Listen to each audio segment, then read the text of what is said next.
This is my right and this is your right. So నా right అయింది నీ right కాదు, నీ రైట్ అయింది నా రైట్ కాదు. సో లైఫ్లో కూడా అంతే అండి. మీకు కరెక్ట్ అనిపించింది నాకు అనిపించకపోవచ్చు, నాకు కరెక్ట్ ఇది అనిపించింది మీకు అనిపించకపోవచ్చు. It's everything depends on the person how he thinks.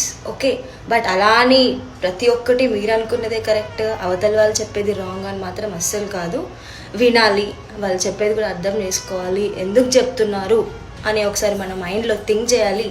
అప్పుడు అర్థమవుతుంది ఏది మంచి, ఏది చెడు, ఏది కరెక్ట్ అండ్ ఏది కరెక్ట్ కాదు అనేసి, రైట్? సో అందుకే ఎప్పుడు కూడా మీకు నచ్చని పని ఏమైనా అవతల వాళ్ళు చేస్తున్నప్పుడు వాడేంట్రా ఏమేంట్రా అని అనకండి.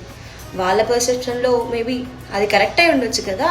So just respect everybody and more over అవతలి వాళ్ళ డెసిషన్స్ ఎప్పుడు కూడా మీకు నచ్చినట్టు ఉండాలని మాత్రం అనుకోవద్దు. End of the day we all are here for their self happiness, right?